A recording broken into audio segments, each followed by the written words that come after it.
Held today,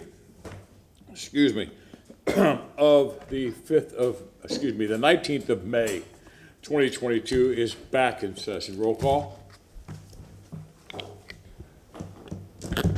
Carlson. Here. Vieira. Maniscalco. Hurtak. Here. Goods. Miranda. Here. And Citro. Thank We you have a- very, very much. Would we like to open items number 62 and 63 together as they are going to be heard in total, one right after the other? So let's open them together if that's all right with everybody. So moved. Yeah. All righty, sir. Thank you, sir. Good afternoon, Dennis Rajero, Chief Financial Officer. If I can have the PowerPoint presentation on screen, please. There we are, thank you. These next two items, again, number 62 and 63, ask for your approval for our next step of the Pipes Master Plan, Series 2022 bond. We've briefed each of you. Again, thank you for your time and interest. There we go. We'll start with item number 62 and a brief recap.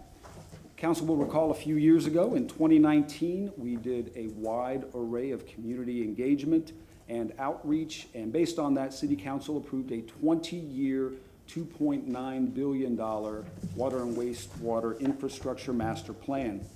This plan is exclusively for the PIPES program, and I'll speak in a bit more detail on that in just a moment.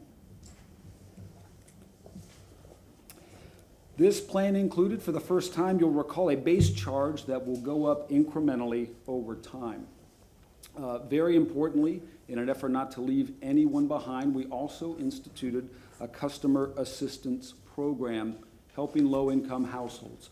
And I'll remind you, we're funding that program not from this, but from the general fund.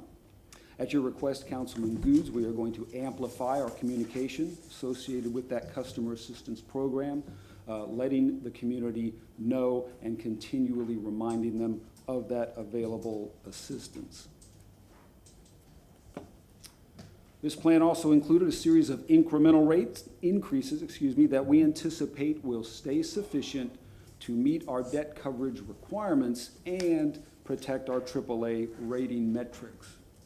And here is the schedule of those increases. Yet, as we've shared with you, even with these incremental increases, we think we compare very favorably to other local governments, and you see the current status right now, fiscal year 2022, our rate on the left compared with many other local governments. We also anticipate, as you'll see on this next slide, we will continue to compare favorably with those other local governments. This is our anticipated rate in 2027, and it's still less than about 8 other local governments' current rate. And I would venture a guess that at least some of these other local governments are going to increase their rates within the next 5 years.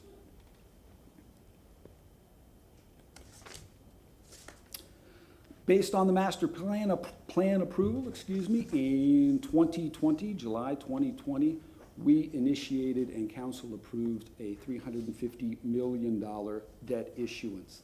It was, as you can see here and as we've shared with you, very well received by the market and by the industry. It was so well received that despite being in the face of a global pandemic, all three of our ratings for this system by all three major rating agencies were brought to the very highest attainable, AAA. So again, as we discussed, it was a bold, big step at the time, and we were rewarded for it. You see here, of course, it was awarded the Bond Buyer Southeast Deal of the Year for 2020. In this market and in this industry, that's a very prestigious award. So I congratulate Council again, and of course congratulate my team. I'm also pleased to share, as you see on the slide, less than 2 years after this bond issuance, we have spent or put under contract nearly 100% of the funding in its entirety, 96%. In the run-up to this presentation, we briefed and presented to all three rating agencies, and I infer from our discussions with them, well, I don't infer it, they stated it, this is unusually good progress in this environment. Getting all that funding committed, getting that funding downrange, and the projects happening.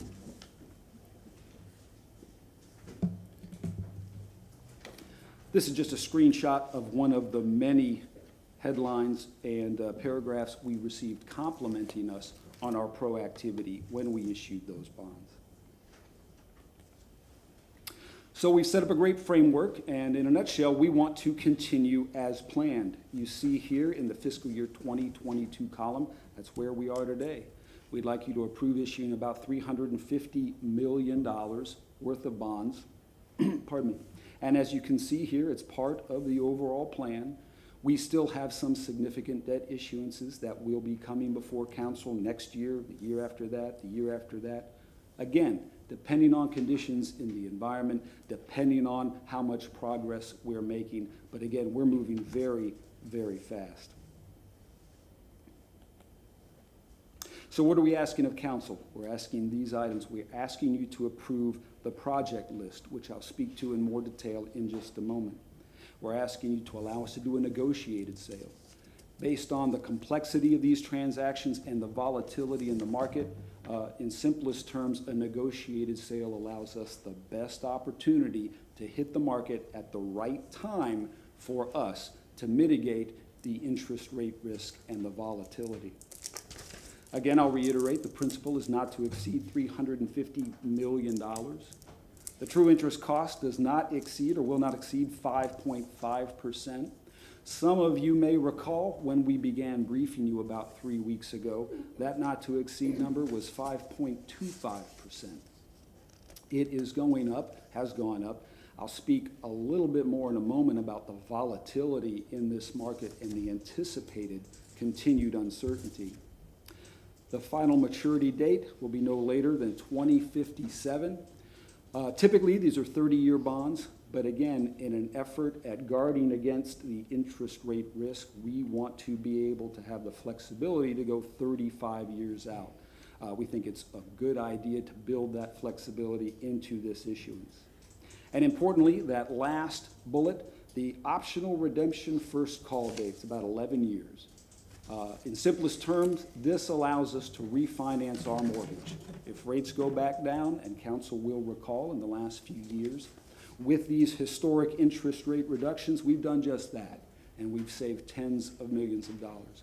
We want to make sure the rates look like they're going up now, but down the line, if they come down, we want to take advantage of that refinancing possibility. Let me speak to a little bit about the volatility going on right now and what we're experiencing. You see here, apologize for the closed captioning, but you see here what has happened in less than 2 years since our issuance in 2020. Nearly a 2% increase in these rates since July of 2020, and nearly a 1% increase in just the last 2 months. To put it in context for you, had our issuance in 2020 been 1% more, it would have cost us $30 million more. This is a market and an industry where fractions of a percentage matter. So you can see here the trend that it appears to be going. You may, I'm sure you did read or hear about the Federal Reserve increasing their federal funds rate earlier this month by 0.5%. They're anticipated to do the exact same thing a couple times this year. Rates are going up. And again, this is an industry in a market where 0.25% fluctuation is seen as fairly volatile. So, and this is a full percent, almost 2% in less than 2 years. Again, another reason we would like to move on this sooner rather than later, lock in what are still low interest rates before we anticipate those rates continuing to increase. Here's an overview of the water capital improvement projects. These are the main items funded in this particular debt issuance. I'll take this opportunity to address some concerns Councilman Carlson had regarding use of this funding. I thank you again, Councilman, for surfacing these concerns ahead of time so we could have time to discuss them. After discussion with the administration about the concerns, we have prepared an amended project list for this issuance. And this amended project list simply excludes the use of this funding for three things: the PURE program, the TAP program, and the Water Department Administration Building. I have that revised list for council. I defer to council when the appropriate time would be to address it. I can address it now or after the presentation. The presentation. Chairman, recognize? Sorry? Recognize? Councilman Goods. He made 3 points, and best picture that new project that on Rogers Golf Course. Yes, sir. I'll let you finish the presentation. You can address those 3 things. Apparently, Mr. Carlson brought them up. Certainly. Thank you, sir. All right, thank you. And again, these are the major projects unamended by what we'll discuss at the end of the presentation. At council's suggestion, we have also provided maps associated with these different projects so you can see where they're taking place. A little small now, you've been provided hard copy. If you need any larger copies for more detail, just let us know. And continuing with an overview of the wastewater capital improvement projects. Again, these are the primary projects, the biggest dollar amounts associated with this debt issuance. And again, a project map identifying where they're going. As we have shared with council in our briefings, this is what we anticipate our debt profile will look like after this issuance. This issuance is the dark blue at the top. You can see we're doing what we've done before, what they call wrapping the debt around existing debt. So we end up with a nice, smooth payment plan. You see at the top there, no surprises, very predictable, and a very good debt service profile.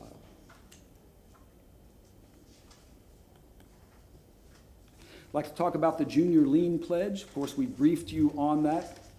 This, let me first start to say we don't plan on issuing any debt under this right now, but this is, and I'll point out that that fourth bullet point first, safeguarding our AAA ratings. Going into the future, of course, there's a lot of volatility, there's a lot of uncertainty. I'll actually speak more about that during my mid-year presentation. But if costs and rates continue to increase, we may be put into a position of needing additional debt more than what we've planned. Of course, if we needed that, we'd come to you first, but if we did need that, we could subordinate that debt and keep it separate and apart from the plan we've got going on right now. It protects our AAA ratings across the board because they'll be subordinate. The current debt issue and the planned debt issuance will stay as the primary, less risky, so with a higher rating. It also, you see at the bottom, we have some commitments under the state revolving fund program that if interest rates come down enough, we'd like to get rid of those. And this may be an opportunity to do just that.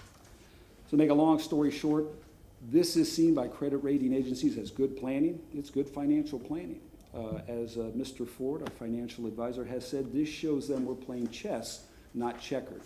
We're being proactive rather than reactive because we are aware and we are planning for, again, the potential volatility in the future.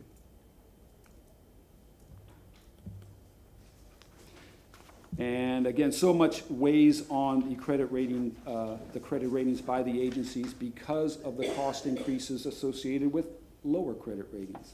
And you see a recap here. In bold, that's where we're at. I am happy to announce that all 3 credit rating agencies have now affirmed those ratings. We have to do it every single time, and in less than 2 years, they have affirmed those ratings with a stable outlook. Again, further proof that this plan is going forward at an acceptable, and I would say excellent rate.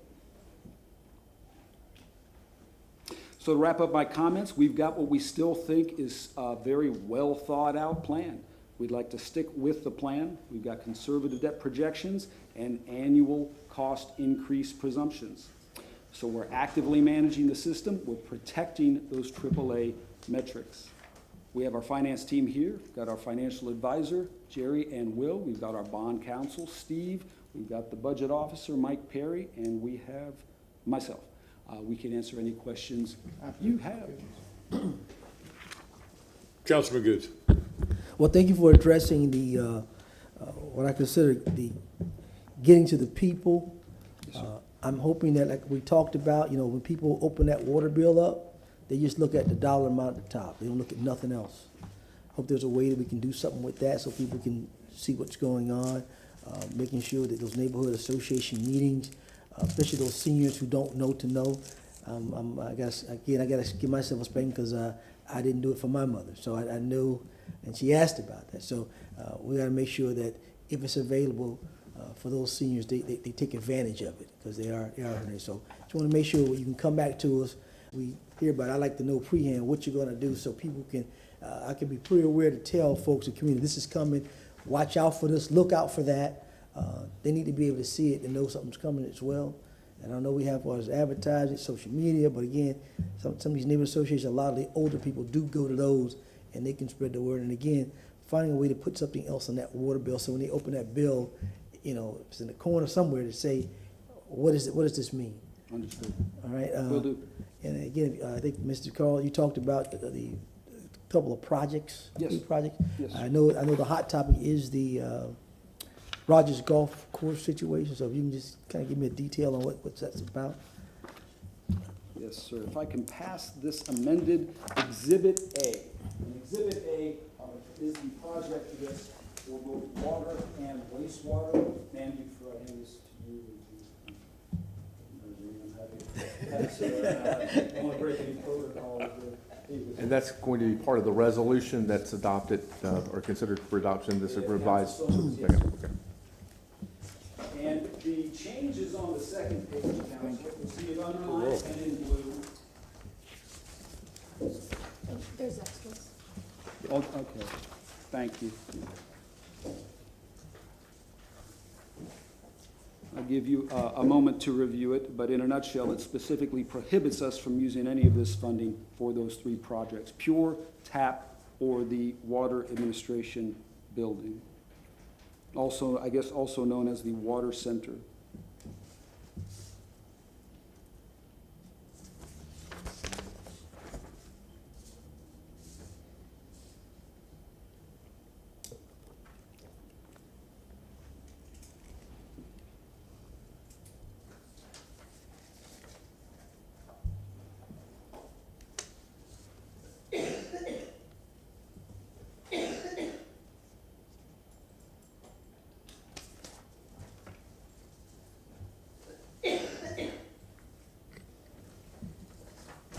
Mr. Chair, should I speak or? Councilman Carlson. I want to thank Mr. O'Hara and Mayor and Chief of Staff for adding those lines in this. Council, except for our newest member, will remember when we approved pipes 3 years ago, we specifically took those projects out. So with the exception of the water building. And so this is just consistent with what we had done 3 years ago when we originally approved it. Yes, sir. And if we're going to approve what I call toilet to tap, it should be a separate budget issue, a separate discussion, separate hearings, and there shouldn't be a money shifted from one account to another. We sold this to the public and presented the public without that, and so it would not be consistent with what we promised the public if we put it back in. The water building, we don't know that much about it, but it can come out of a different budget. The concern of the public is that we use these dollars efficiently, even though it was a $30 or $40 increase in water. For some people, that was double. Some people, maybe it was only 20%, but people on a fixed income, that was a lot of money. But everybody else even wants us to use the money effectively. And people see their property values go up, but they see their property taxes go up, and they want to know that we're using every dollar effectively. And so if we're going to build a building, on the numbers I see, it seems to be very expensive and extravagant. But if we're going to build a building like that, we ought to have a full discussion about it in the public and hear from the public before we approve it. And we shouldn't add it to another list. Understood. And so thank you all for doing it. The other thing that I want to bring up is, in the private sector and the public sector too, but in the private sector, there's lots of measures of efficiency. And so you talked a lot about, we've used 96% of the money that was allocated before in the bonds. Our credit ratings are high. Here are all the projects we worked on, but what it doesn't say for the public is, did we use the money efficiently? So in the capital markets, there are ratios that we can look at to say whether we've spent the money in an efficient way. What ratios are there like that the water department's tracking that you may or may not have to present to the purchasers of bonds or to the credit rating services to show that we're not only spending the money, but that we're being good stewards of the money, we're using it efficiently, and we're using every dollar efficiently? Now, I appreciate the question. I'll have to defer to the department, but I'll preface that by saying, when we make these presentations to each rating agency, it is very, very detailed and very, very intense. And having that, I'll open up to either Mr. Baird or Ms. Duncan. Brad Baird, Deputy Administrator of Infrastructure. Thank you for that question, Councilman. We, when Dennis talks about the 96% encumbered or spent on that first bond issue, that issuance also had a list of projects associated with it. So we're talking about exactly that list of projects. So we haven't deviated from that list at all. So the question though is that, for example, some of the pipes you're replacing completely, some of them you're putting liners in. I saw your presentation at East Tampa recently. I think mostly you're putting liners in there. Yes. And so you could argue that if a pipe is in decent shape, I don't know the percentage, but if it's decent shape, it's more cost effective to put a liner in that gives it another 50 or 100 years. Yes. Whereas if it's in bad shape, about to collapse, you should replace it.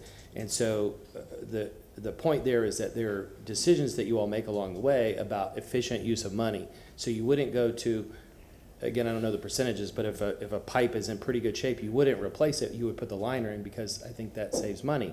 So are there efficiency measures, not that you've done the project, but is there like cost per mile or cost per project or comparative costs?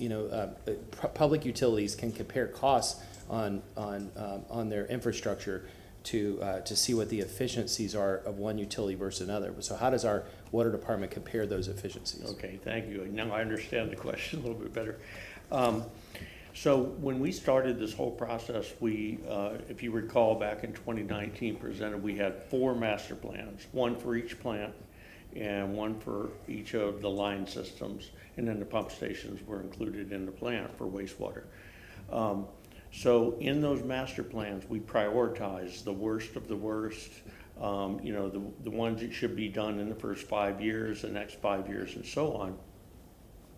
But fast forward to when we have processed the initial services agreement, we had our design build team go back and reevaluate and re-televise the lines and the laterals to see, all right, has the condition changed? Has it worsened? And then confirm those are the worst of the worst.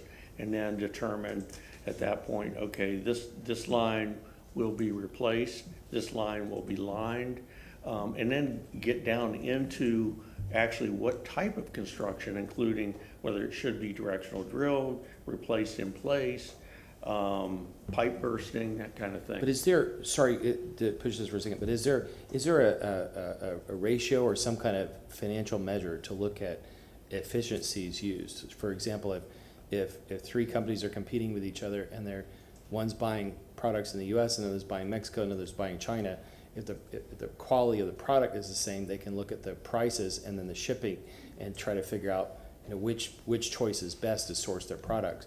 And in this case, is there like a cost per MGD, or is there a cost per project or a cost per mile? How do we know that the money is being efficiently used? An example: McDonald's can have 4 people work at a counter, or they can have 2 people in a computer. And so, which one is the most efficient? How do we know that we're efficiently using the money? So that falls on our engineering staff for the most part, and I don't know, Gene, if you want to follow up on this. And so they'll make a determination as to what the best fit is for that replacement or rehabilitation. And then not only what is the best fit, but what is the best material for that. A good example would be the lateral lining. We have only 2 different firms that provide slightly different products and services. And so we look at, which one would be the better fit for that. And I also want to add that, and I'll stick with wastewater as an example, for the lining of the main lines, Kiewit, who is the prime contractor on this design build team, will receive bids from 4 or 5 different firms to provide those services to make sure we're getting the best price for that. You want to add on to that? Sure. And great answers, Brad. I just want to add a few more details. So, starting with our strategic plan, that's a data-driven plan. We have extensive metrics that we do for every component of the inventory of our assets. And so we use that data to develop that strategic plan, of which, of course, all these steps have a value engineering component to make sure, like you said, Councilman, that we're making the most strategic decisions. So the framework of our decisions for what to do, where to do, how to do it is, again, data-based. And on top of that, we have a very competitive selection process for which we can compare those proposals and those, what we call GMPs, which are guaranteed maximum price for our bigger projects. We can compare those with other existing costs that other municipalities are experiencing to compare how our costs are, in comparison to others, to see that we are within an acceptable range. And then I think the quality of the service that we're providing, compared with that quantitative, like Dennis was sharing, quantitative cost of the rates that we have. We don't have skyrocketing rates. We don't have complaints about quality assurance. So between the data, the process, the strategic approach we have, compared with the real world costs that other municipalities are experiencing, as well as the customer satisfaction and the real numbers of our rates, all that combined, I think, tells a very good story of we're making the best decisions for our assets, for the public, and for the taxpayers. Councilwoman Hurtak. I think I understand what you're asking. I'm going to try to see if I can. So I think what he is trying to ask, and I agree is a good question, is, so say you've gone and, pipes A, B, and C you need to replace, but pipes D and E you are going to line. Well, going back and doing the revision of the videoing, you found that pipes A and B definitely need to be replaced, but pipe C you're just not sure about. So you go ahead and decide to replace it, and now D is really bad, and you're going to replace it instead, but you could possibly line it. What are the cost savings in the cost savings in lining it instead when you go in and make those subtle changes through the process? Right. Is that getting slightly closer? Yeah, we can talk about it offline. My question was more about financial and performance ratios, and Gene was getting closer to it, but maybe we can talk offline. There's a discussion about this again in a couple weeks. It might be good to show us in the public some of those measures you used tied to the strategic plan. Thank you for. But a couple of things to that question, if I may. It's about half the cost to line versus replace. It's almost exactly half the cost. But I will point out that 99% of the time, a pipe is in good enough shape to line. Where we're replacing the pipes is in 2 of those 4 neighborhoods, East Tampa and McFarland Park, where we have wastewater pipelines in the alley, and we'll move them to the street.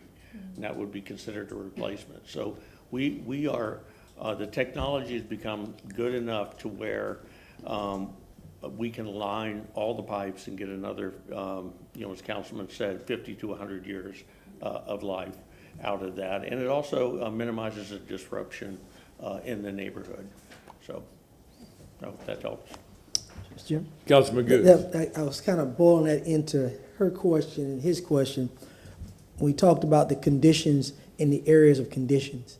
And you said the east side. And we talked about replacement versus lining, because I don't want to hear people say, well, are they getting replacement over here and we're just getting lines? Right.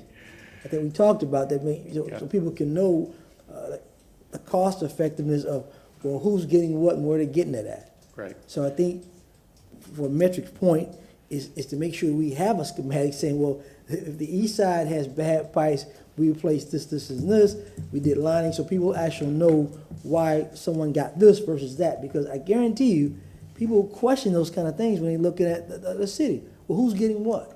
So, if you're saying that, especially the east side is bad, and we're taking those out of the alleyways, because, we have a lot of alleyways, and they're all closed up and probably, caving in or whatever. So I just think that making sure that you have a system so people can know where they're being replaced at, and knowing that a liner was used here versus a replacement there, and this is why. And that way people have a general idea of what was done.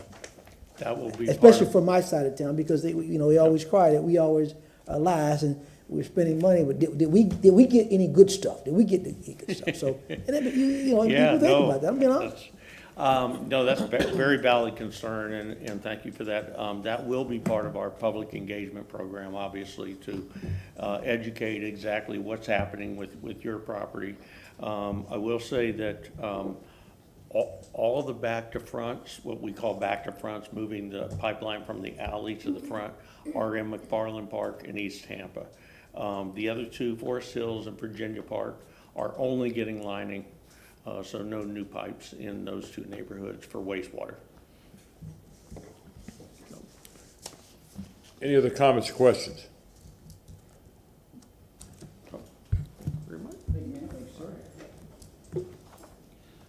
If there are no other comments or questions, I would just again offer the option of making a motion on the replacement Appendix A. Sure. Move the resolution for the replacement appendix. Second. I have a motion made by Councilman Maniscalco, seconded by Councilman Carlson. Roll call vote. Hurtak, Yes. Carlson, Yes. Goods, Yes. Vieira, Maniscalco, Yes. Miranda. Yes. And Citro. Yes. Motion carried unanimously with Vieira being absent. Thank you, council. I believe there still needs to be motions. I defer to the. Right, there needs to be a motion on the subordinate, they passed the resolution, I think, for the supplemental resolution. Well, I guess that's what I'm wondering. Did they pass item number 62 or simply the replacement of Appendix A? Appendix A, I think. Just the appendix, all right, now they do need the motion Move to the do. resolution for item 62. Thank you. Second. Motion made by Councilman Maniscalco, seconded by Councilman Miranda. Roll call vote. Miranda. Yes. Hurtak, Yes. Carlson, Yes. Goods, Yes. Vieira, Maniscalco, Yes. and Citro. Yes. Motion carried unanimously with Vieira being absent. And then Thank you, council. move 63, which allows you to now move forward with everything, right? It allows us to move forward with the subordinate. Subordinate, pledge, Okay, yes. so move item 63. Motion made by Councilman Maniscalco, seconded by Councilman Miranda. Roll call vote. Carlson, Yes.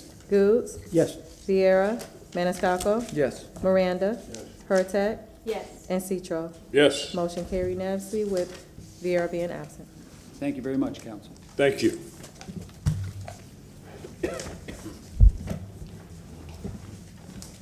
Now we have our mid-year review, agenda item number 76. Thank you all. I appreciate it very much. Thank you. And good afternoon again. I'm still Dennis Rogero, Chief Financial Officer. If I can have the mid-year presentation. I see it's already there. Thank you very much. Thank you.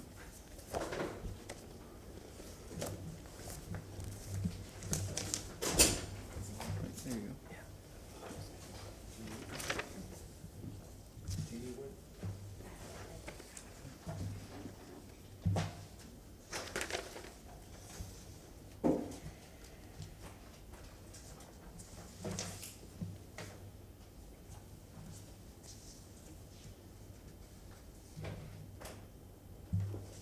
And I'm ready when you're ready, but I don't want to rush you.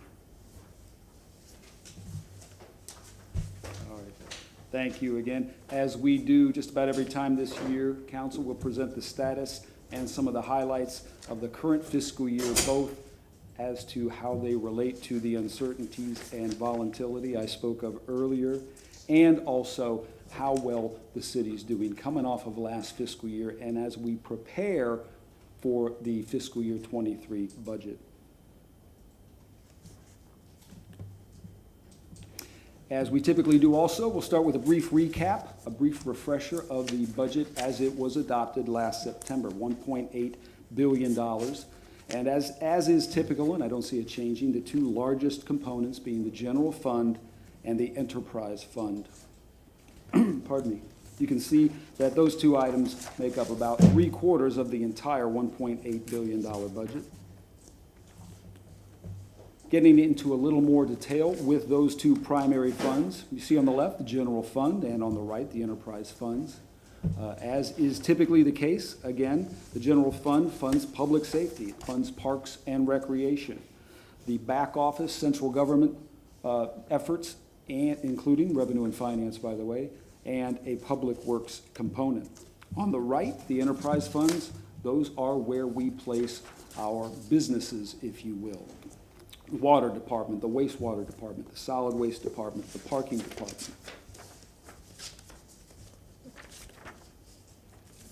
Moving on, you see the impact here of the community redevelopment agencies on property tax revenues, and how the costs of police and fire on the left actually exceed what we take in terms of property taxes. You see it's about $291 million, and the property tax receipts are less than $260 million.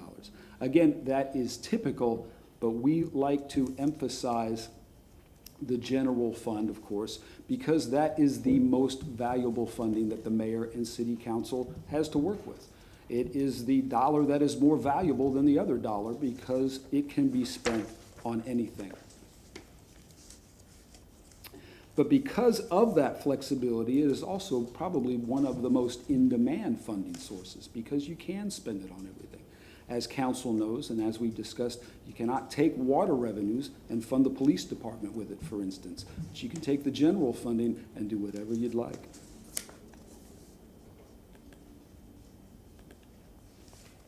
And zeroing in on the general fund again, specifically the general fund balance, we anticipate, as you can see in this chart on the right, we will remain in a very strong fund balance position, but slightly less so than the previous 2 years.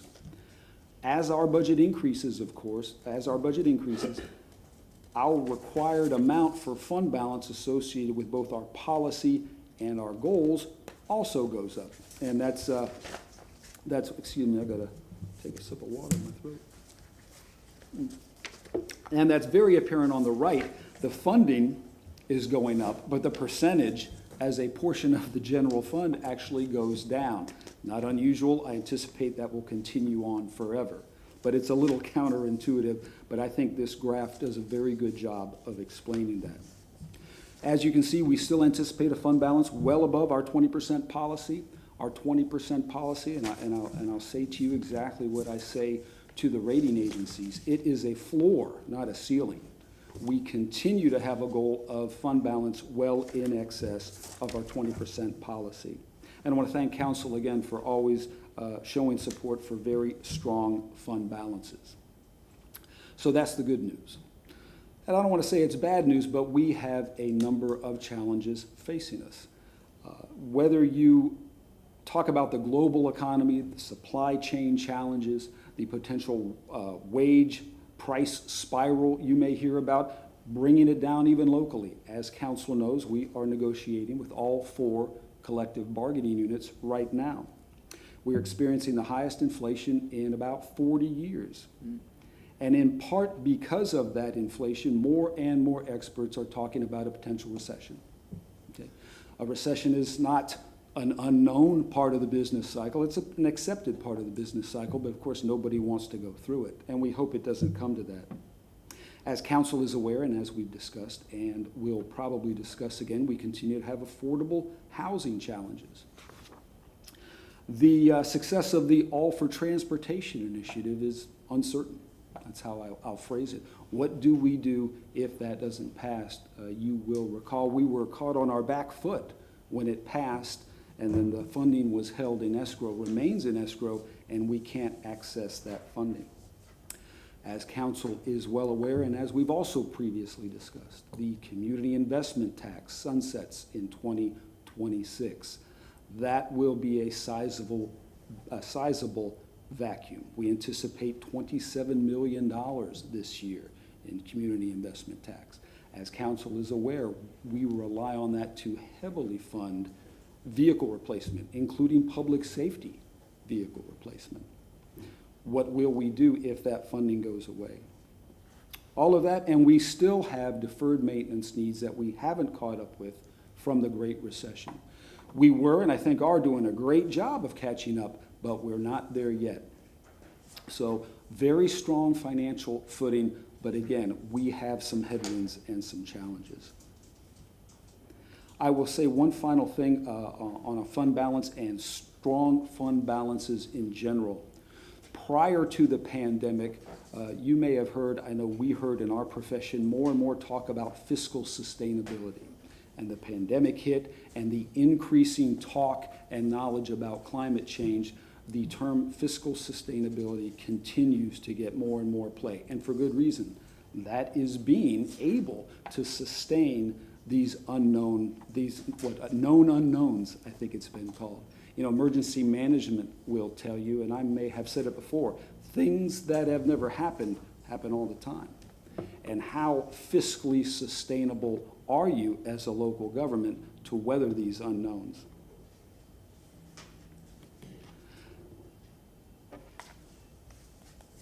There we go. I'd like to refresh on the use of assigned fund balance already this fiscal year.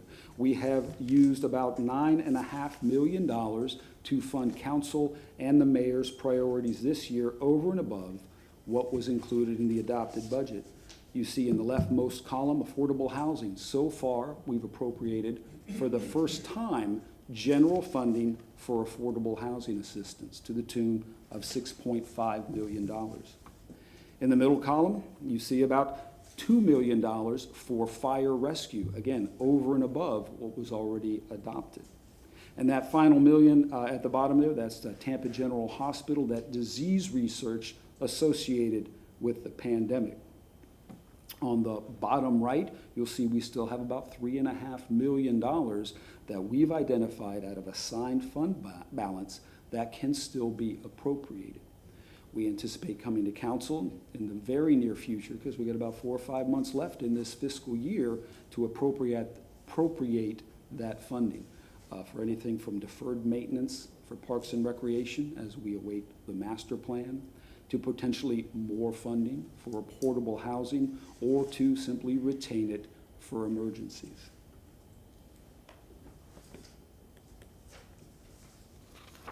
Moving on to the general fund revenues, and in particular, in this particular slide, the property tax revenue, our single largest source of revenue in the city.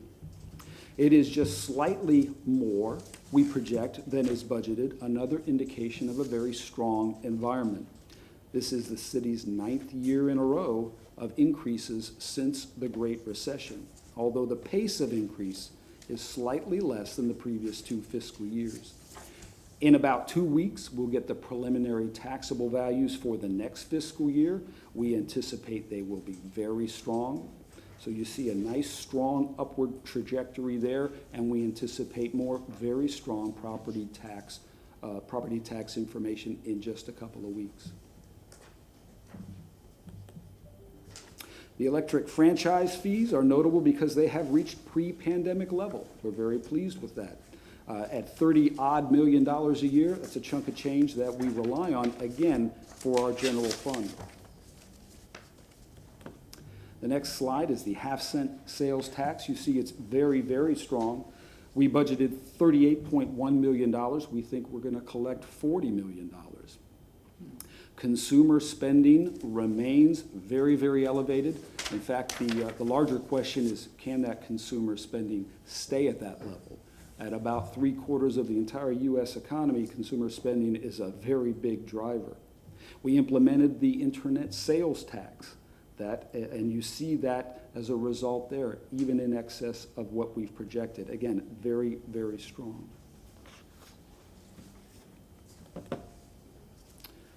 Our electric utility services tax on the left and the communication services tax on the left, notable because it is climbing to its highest in a number of years.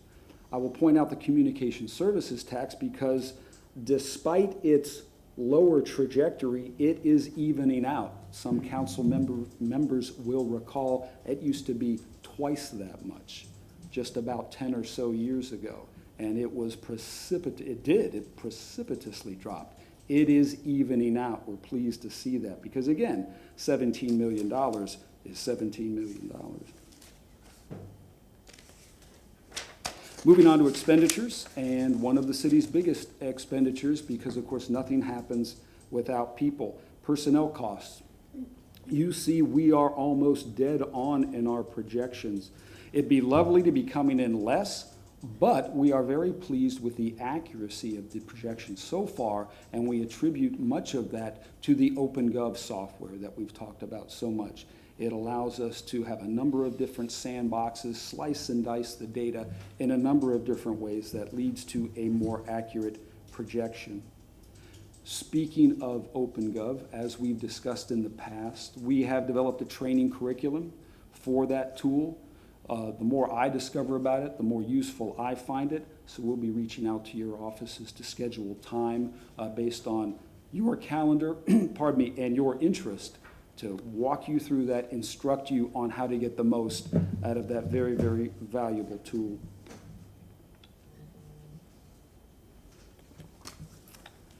The city continues to enjoy some of the best funded pension programs in the United States. We're very, very proud of that. That is a credit to the mayor, to city council, to the pension boards, both past and current. The city has never taken a so-called pension holiday. Every year, year in, year out, in good times and bad, we contribute exactly what we anticipate contributing, and that has paid off in the funding levels. You see here, fire and police pension, right on budget. Pleased to see that. They have a funding level of 94%. That is an absolutely stellar funded rate and the envy of nearly every other pension fund in the U.S. The general employees' pension is also no slouch. Their contributions have evened out, and they are still funded at nearly 90%. Again, a very, very strong funded rate. The overwhelming majority of other pension funds would gladly trade for that funded rate. Moving into those departments that we run like a business, our enterprise fund, the parking department, they are recovering nicely. It was not too long ago that they were being supplemented from the general fund. You see our budget had them just slightly increasing their fund balance at the bottom. Over on the right, we think they're going to come in $5 million ahead. Very, very strong. We've recently instituted those parking rate increases, and demand is coming back from the pandemic. They have a number of needs, so this is well-timed. Much of our parking infrastructure is, I don't want to say outdated, but it could be a little more technical, and some of our infrastructure needs repair. The solid waste department will continue to get hit just a bit harder, but again, if you look at the bottom, better than we anticipated. We thought they'd be eating into their fund balance for almost $12 million. We think they'll come in at $9 million, which is still $9 million, but it's better than we anticipated. They continue, as council is aware, to have capital program needs at the waste-to-energy plant, the natural gas stations, and things like that. So they're in good shape, but they are eating into their fund balance. Moving to wastewater, they will finish ahead and even better than we anticipated. They're projected to slightly increase their fund balance. And again, as we'll see in water in just a moment, that is by design. As these very expensive projects gear up, go through programming, design, et cetera, increasing their fund balance is in our best interest so we can spend it on down the line. And you can see the water department has already started doing that to an extent. We budgeted, to use about $10 million in fund balance. We anticipate they'll come through the year at half that. Still very, very strong from a total perspective, though. Turning our attention to what we affectionately call other people's money, or OPM. The mayor, when she came into office, mandated that we aggressively pursue outside funding, and we've done, just that. Council will recall we consolidated our grant efforts so everybody's on the same page, maximizing our chance of getting funding, well coordinated, and it's paying off. We are pursuing over $100 million this year. I can guarantee you that we will not get all of it, but we have been very successful. Since fiscal year 2020, we have brought in over $50 million of outside grant funding. So we'll continue that effort. I think we've got the momentum. And importantly, I think the grantors recognize, similar to the PIPES program, that we're getting that funding out the door, that we're spending it. Wrapping up, here's the budget calendar. A couple more milestones. Of course, it's a long way from right now to August 4th, but that is when the mayor will present her recommended budget to you, our 2 public hearings, and in between then, we'll have meetings, we'll have the Citizens Advisory Committee, et cetera.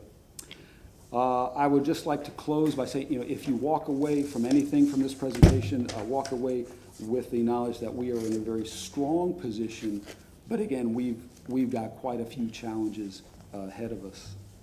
And thank you again for your interest and time. We can answer any questions you have, or if we can't, we'll circle back to you ASAP. Councilman Miranda. Thank you, Mr. Chairman. Mr. O'Hara, the only thing I look, and you mentioned these things, not directly but indirectly, the half-cent sales tax. Yes, sir. The gas tax and the communication tax. I believe all these 3 is going to take a hit. Yes. Very soon. I agree.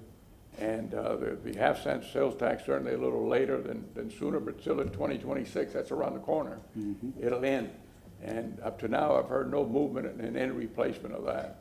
The gas tax, as we're changing our ways of living from driving gas guzzlers to electric or hybrid mobile transmission and stuff like that, mobile automobiles, is one thing. The other thing is the communication tax, in my opinion, will continue to decrease to some event. Not all the way, but some.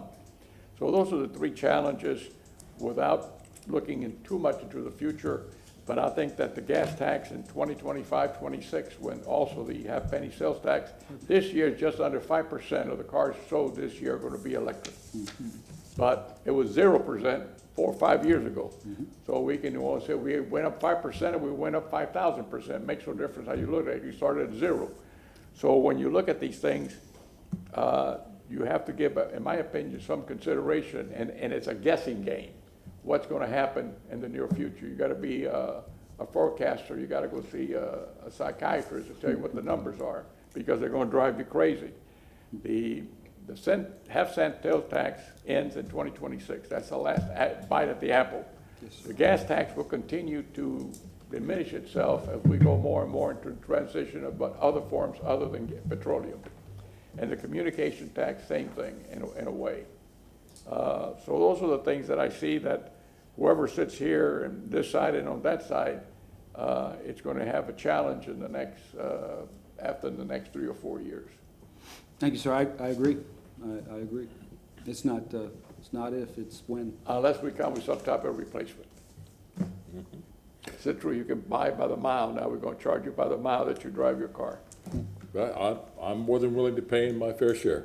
Councilman Carlson. Thank you, Mr. Harrell, for getting this out Yes, sir. early and quickly.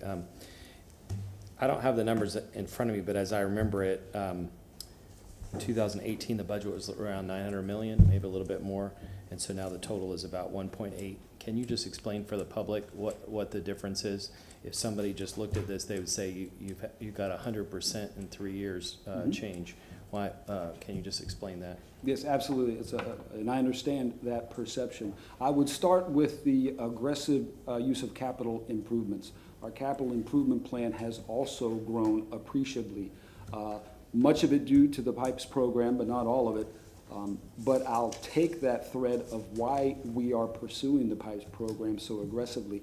We have many capital improvement needs that, for whatever reason, the city as a whole hasn't done over time, and we're trying to play a lot of catch-up. That's a lot of funding, and each fiscal year when we adopt the first portion of that capital improvement plan, it elevates our total budget. You also have, of course, the cost of living, whether it's whether it's inflation, whether it's the cost of materials, whether it's negotiated pay increase and benefits and health insurance costs and things like that. We can provide a better itemization, but as we're going through, we are aggressively pursuing projects, and costs are going up, both human costs and operating costs. Sir. And considering all the economic issues that you and Councilmember Miranda mentioned, which I also agree with, do you all do some kind of sensitivity test to say, plus or minus 10%, plus or minus 20% on the? We absolutely do. Yes. Yeah. Yes, we do, and I'll answer that question a little more fully. We entertain a number of different scenarios based on what can happen at the local level, what can happen at the state level, what can happen at the national level. Yes.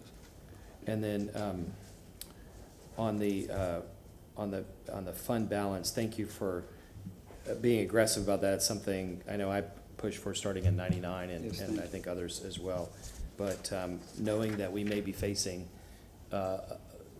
the lower side of the sensitivity test, it would be great to put as much as possible in there. Thank you. Because next year could be really different than this year. Just like in 2019, we didn't know exactly what was going to happen. Mm-hmm. On the electric utility service tax, do you think most of this increases because of Councilmember Citro and Councilmember Miranda having electric cars? Sorry, bad joke. Well, Bad joke, sorry. well played. The general employees pension, so if you look at fire and police, that, okay, it's expenditures, but it's going up. Yes. Are you, just for you to say again, are you confident that the general employees pension is in a good place fiscally? I am. Thank you for asking, and you see a little bit of variation in the expenditures associated with each. It's going to depend on a few things, of course, not only the pay and benefit increases, but the performance of the individual fund. To answer your question, yes, I think they're both in very, very good shape. I sit on both pension boards. They're well run. We have very good pension professionals, both from a legal and funding perspective. And on the grants, we don't see this over time. Do you have any idea what the grants were, the dollar amount was 10 years ago or 5 years ago compared to today? I do not. I don't know if our budget officer does, but if he doesn't, we can provide it. I know you said the mayor consolidated. If the number has gone way up with the consolidation, then that's something the mayor should brag about, because it shows it's worked. And if it didn't, then I guess we could look at it. But Good afternoon, Council. Mike Perry, Budget Officer. Before we hired Catherine Hayes as the grant supervisor, we were about $2 to $3 million per year. wow, okay, so hats off to everybody for that. She's really organized. She's extremely aggressive, very knowledgeable, and her team on on not only getting the grants, knowing how to write the grant application, but also how to do the research.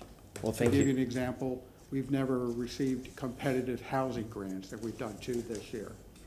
So, congratulations to the grants team. Yeah, thanks, everybody. Congrats. Another quick question before I get cut off. Payroll, I saw payroll has gone up, but I assume a lot of that is because we're adding people back in from all the cuts from the Great Recession and everything.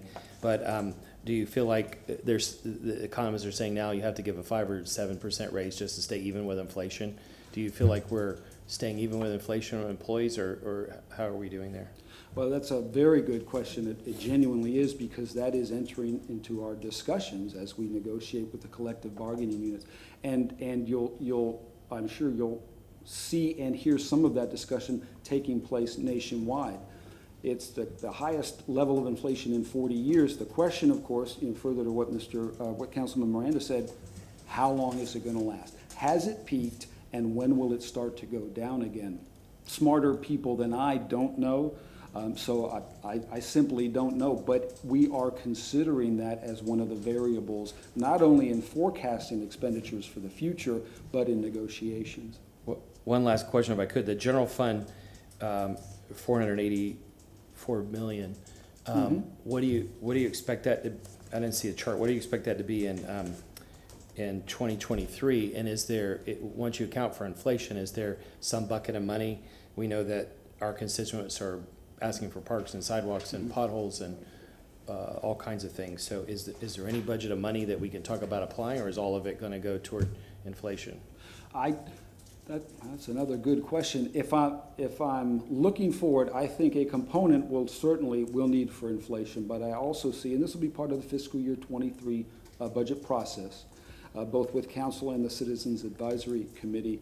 A portion, yes, will be eaten up by inflation. I think there will also be a portion for either expansion of operating expenses, things we want to do, or things in the like. We've also got an unknown pay increase, that will come to fruition as we finish negotiations. And we're also, again, entertaining scenarios associated with benefit increases, health increases, insurance increases. That's a very long way of saying, and I apologize, I don't know. But what I anticipate is it will be a two-pronged effort, fighting inflation and funding inflation and whatever else we'd like to do. Great, thank you. Councilman Miranda. Today, I think Councilmember Carlson talked about inflation. Have you taken that into consideration? A lot of people in the public think that government is immune to inflation. We have to pay the same increase as anybody else does. Number one. Number two, when you did your calculation on the budget, did you make sure that the police and fire was calculated at 100% or 95% or whatever employees they need? I don't know their ratio, if they're at 100% or 80% or 90%. Do you? I do. I can speak. It's more complicated than I'm going to answer, but I think it will answer your question. With time off, with vacancies, and the time off, whether it's annual leave, sick leave, et cetera, we have a series of calculations that we go through to fund for the entire year what we think the expenditure is going to be for our full complement of approved positions. So that's included in your calculation? Yes, sir. Thank you very much. Appreciate it. Good job. Thank you. Any other comments, questions? Thank you very much, sir. Thank you very much, Council. I appreciate your time and questions. Okay. Moving on to information reports and new business. Councilman Carlson.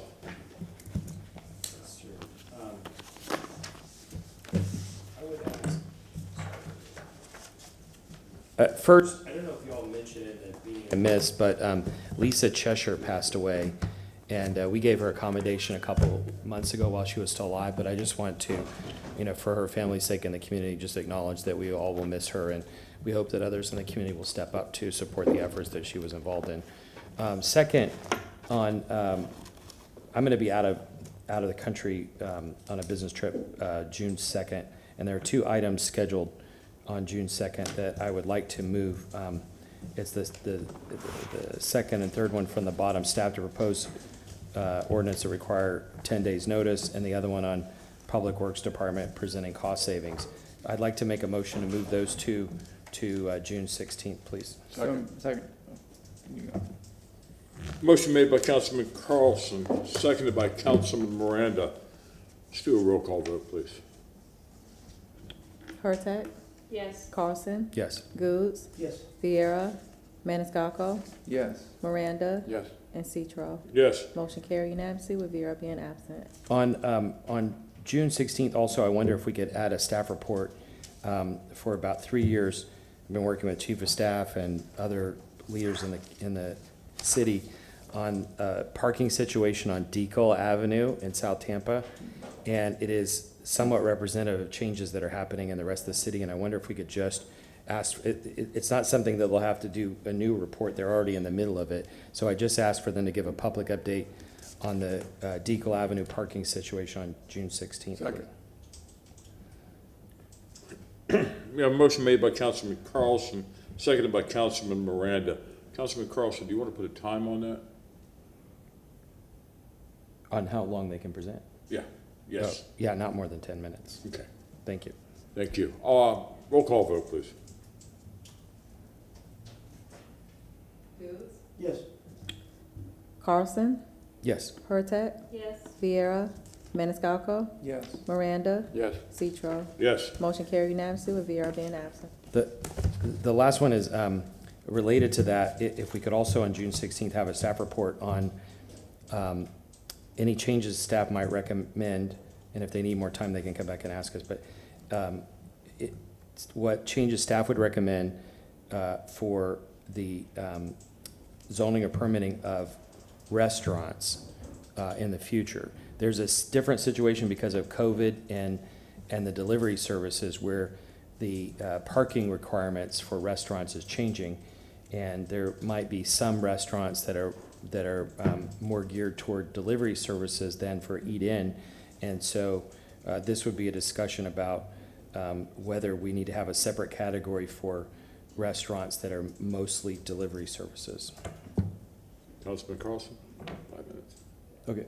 5 minutes. 5 minutes on that. Motion made by Councilman Carlson, seconded by Councilman Miranda. All in favor, roll call vote.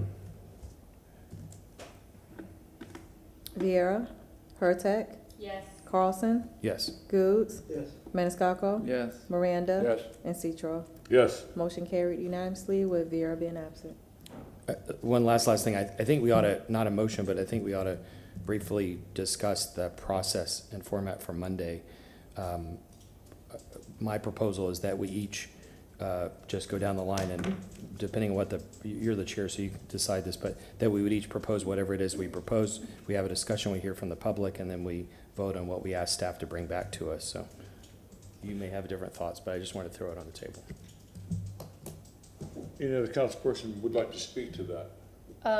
I thought we were also supposed to have a mediator too. We do have a facilitator. Yeah, I mean, that makes sense to me. And this facilitator is the person that is going to be leading the conversation. And it was my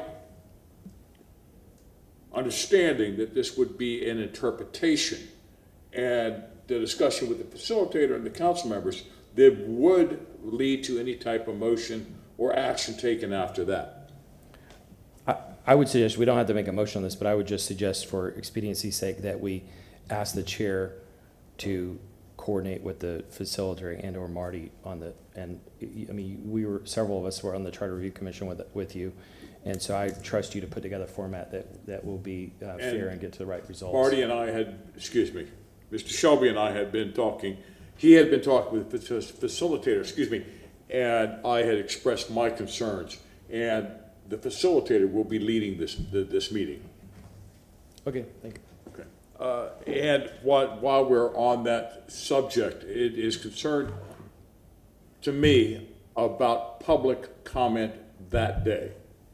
And my concern is this: the taxpayers' dollars are paying for the facilitator, who was supposed to be here from 9 until 12.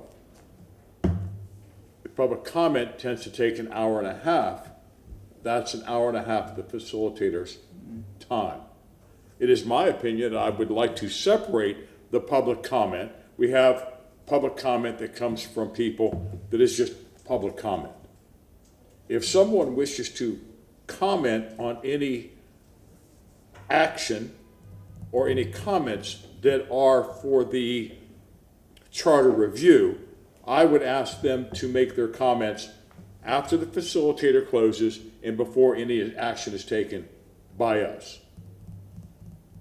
I don't know how we can define that down, but that would be my suggestion. Mr. Massey? I mean, I think we could arrange it that way.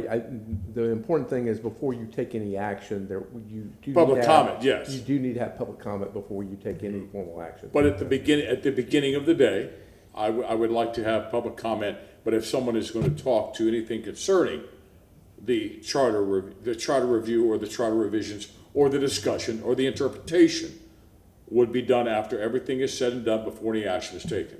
It's your workshop, it's your meeting, so I think we can establish that and come up with rules that work, but we want to make sure that there is public comment before you all take formal action. Councilwoman Hurtag. I'm going to disagree with that because I generally find that public comment often drives the meeting to some degree, and I think it needs to drive the meeting, especially with this particular issue. So I would love to hear from people before we start to discuss, but that's just me. Anyone else? Councilman Goods. I believe that's what we did last time. The public spoke about the issues that they were concerned about, and then we, from there, took on the discussion with the facilitator. So I don't know if we can allocate another hour or whatever for the facilitator or whatever, but if so, maybe you, Mr. Shelby, can give, in case we do go over, she can be compensated if we go over. From what I'm understanding, she is just being paid for those 3 hours. Hence the reason why I don't want to limit our discussion what may be an hour and a half. So we can go this route, but I just wanted to make my opinion known. I want to talk with us since you said that. Again, I'm saying if we go, maybe before this meeting, you and Mr. Shelby can get with whoever the facilitator is, and if that's the case, because if we're saying we do public comment, we're going to miss, you're right, we're going to miss maybe an hour in that, so it needs to be discussed now when she gets here. You know, her payment, if it goes over, we pay or whatever, but I think that needs to be discussed because it's going to maybe take an hour for public comment. Councilman Carlson. Is it possible to shift her to 10 to 1 instead of 9 to 12? It is already from 9 to 12. She was already scheduled for that. Councilman Maniscalco. New business? Yes, sir. I'd just like to wish my legislative aide Lisa a very happy birthday. It is on Sunday, and you'll see her on Monday. But happy birthday, early birthday to Lisa. Happy birthday. Anything else? That's it. Councilwoman Hurtag. Councilman Goods. Councilman Miranda. I move that I present a commendation to Mr. Marvin Knight, celebrating his retirement from TICO and his service to the community. Mr. Knight works for TICO. He has a degree in electric technology and computer electronics. Mr. Knight is very active within our community and is a member of the West Tampa CRA, CAC, and the Freddie Solomon Boys and Girls Club, and I will present this to him off-site on Sunday. Second. We have a motion from Chairman Citros and Councilmember Miranda. All in favor? Aye. Any opposed? Anything else, sir? That's it for me. Second. Motion to receive and file by Councilman Miranda, seconded by Councilman Maniscalco. All in favor? Aye. We are adjourned.